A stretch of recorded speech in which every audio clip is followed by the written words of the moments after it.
today we're going to be casting some shamrock blanks that I printed or designed myself. Actually, I can't believe I figured out how to do this. Designed them and then, modeled them and then 3D printed them. So pretty cool stuff. Shamrocks. St. Patty's Day is coming up, so let's switch to this overhead view and give you guys a shot what we got going on. Look at these. These are pretty. I gotta be honest, I'm patting myself on the back. These are really, really fun. And the design, the overall design, lends itself to a lot of different types of things. So, lots of little themed things. We got shamrocks today. And the cool thing is you don't need any kind of a mold. You just dump your resin in these little guys and they are done. You're ready to go. So got our cup. We got some emerald somewhere. Emerald green. Got a lot in that one, so in case. And gold. I like the Illumilites gold. Pretty good color gold. All right, so let's mix this up.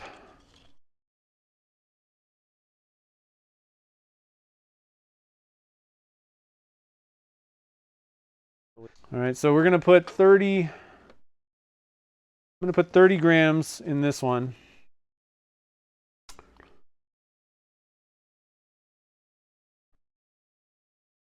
We're gonna dump. We're gonna use both cups. I want to show you guys something else that's cool with the paper cups. Okay, so again, we don't really need a whole lot of this. We're gonna load it up, but I don't need a lot. So a 1/4 teaspoon of gold. Emerald green from Caster's Choice is a great color.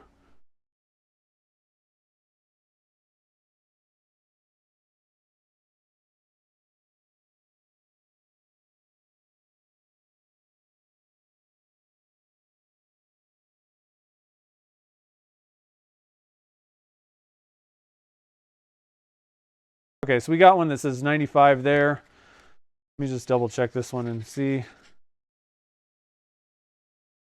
Yeah, okay, we're good. So I'm going to get rid of these sticks. May need them again, so I'm just going to kind of stick them on a paper towel. Much easier to get rid of the sticks. I don't do this usually, so if I screw this up,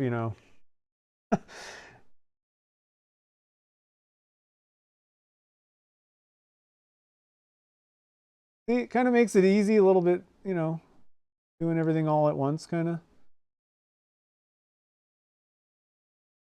You have a little bit more control, I would say, if you are doing them like one at a time.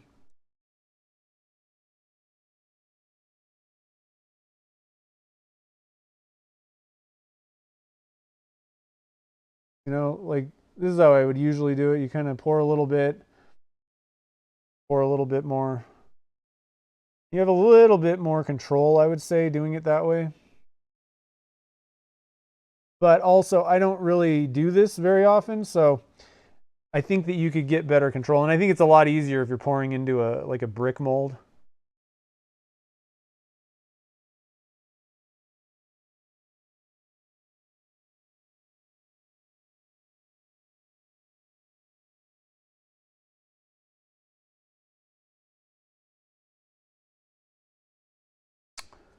I think that's pretty good. One thing you could do is grab a toothpick. You want to get a little bit more swirling action going on. You could do it.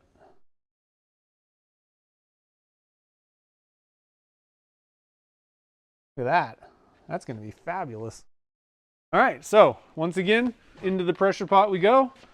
I think that's going to look pretty cool. I'm going to grab another little tray thing here. Okay, and you guys can see me up on that top smaller camera.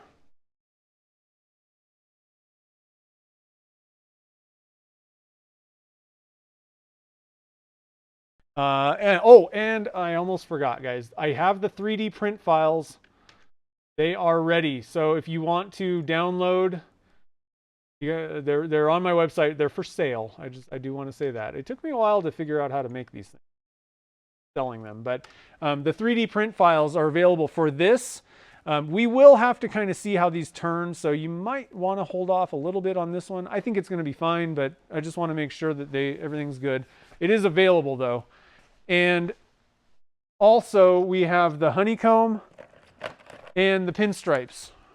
So again, this is the file. If you have a 3D printer, it's the file to print these things for yourself. It's not the actual models, like things that I've printed. It's a digital download file for honeycomb, and then for the pinstripe thing, and the shamrock thing that we just did today. Those are all available. I want to purchase them on my website. So we got those rolling, and there's going to be more of them. I got a lot of ideas for 3D print design things. Like I was already saying, like hearts in a box and different things like that. That's one thing. I'm also going to kind of come up with some different like design type things. Like, you know, you guys have seen the Geezy style things where they're kind of segmented off.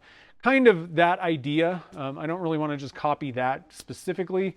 But, you know, come up with different types of designs and things where we can use the 3D printer to make some pretty cool looking blanks, hopefully. The next morning.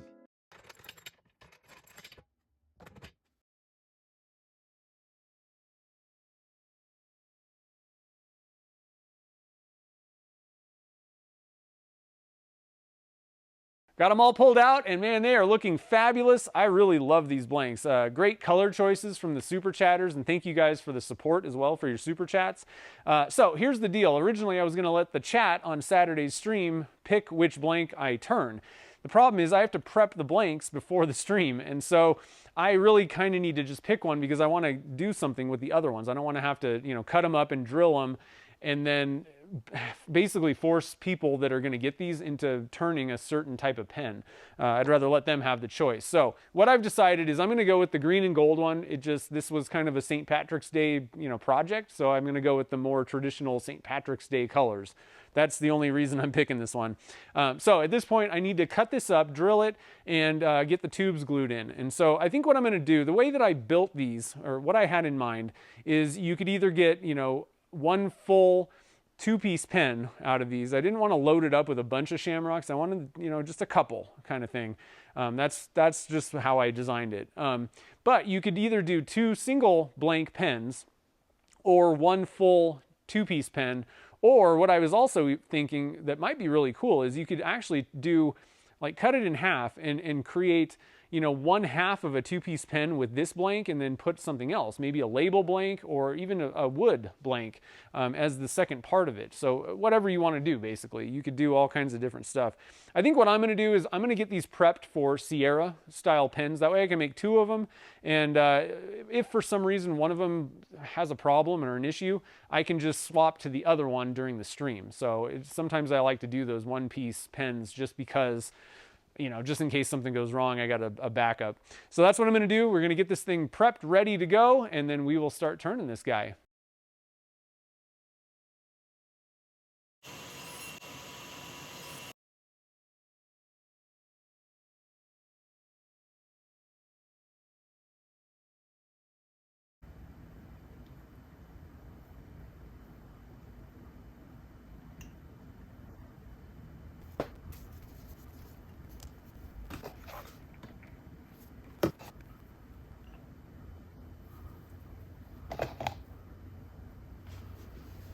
All right, so we got the tubes glued in, and now I'm just going to wait overnight, and they'll be ready to turn on the stream tomorrow. So I'm looking forward to that. I always recommend people wait overnight. You know, when you're doing tube gluing, let it sit overnight, regardless if you're using epoxy or CA glue. You're going to get the strongest bond, you know, by letting it, you know, kind of fully cure. If you try to just wait half an hour or whatever, try and do it the same day. I think that you're going to increase the risk of having blowouts. Not to say that you can't do it, but I think if you're looking for the best results possible, I always recommend waiting overnight. Now, if you want to see a more in-depth, like a full video on how I do my tube gluing, I have kind of a weird process that I've come up with, but it's been working great for me for years for, you know, acrylic blanks, and especially like the more difficult kind of mixed material blanks where things are being, you know, cast in resin, and you may have a few little, you know, issues. Now, I don't think there's any problems with the bond between the resin 3D print and the resin in this case. However, I just do this for all my resin blanks. So if you want to see that, if you're getting good results with your gluing method, there's really no reason to change or anything like that. But if you are looking for tips, or if you're just looking for a method of doing it, maybe check out that video. It might have some good ideas for you, or at least things to think about that you may be able to incorporate into the way you do it. So that's linked up in the card above, and there's a link down in the show notes as well. So we'll come back and we'll start turning this blank up. All right, so I think we are ready to go. Let's get some turning going on here. Can't wait to see how this goes. Hopefully it'll go as I hope.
How glossy that is. So again, you can really see, let's see, let me get focusing on ink there. You can see that, the sheen, the gloss, I mean, it's pretty darn close. I mean, there may be slight discrepancies, but I mean, if you're just sticking it and, hold it in front of someone, there's a nice gloss line across the shamrocks. Not like interrupted. So, I mean, I don't even think I can actually see a difference in the gloss. Maybe slightly, tiny bit. Another thing about that, the sheen level or whatever is that's solid, whereas these were made with micas, the casting resins, the Alumilite. And so there would be a little bit more depth to that anyway compared to like a solid color. But I mean, honestly, I can't really see any difference between the two materials. Okay, so let me look at this thing real quick, and I'm definitely putting the clip on the side. I don't want to cover my, got to do it this way. I want to cover my clovers, shamrocks. Thinking, I kind of like this side, the way that the swirls are going. This one's got a lot of gold in it. I just want to kind of break that up a little bit. I think I'm just going to put it in like this. Now, I want to try and get this clip centered between the shamrocks a little bit. All right, so let me just, and to be careful here.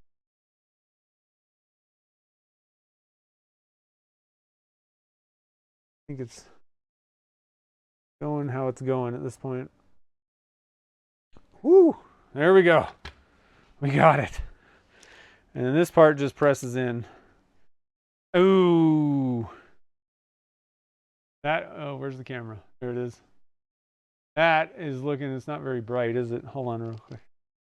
Let me get a light going on. There we go.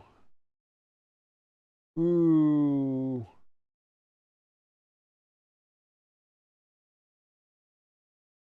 I was very, very pleased with how this thing turned. It turned great.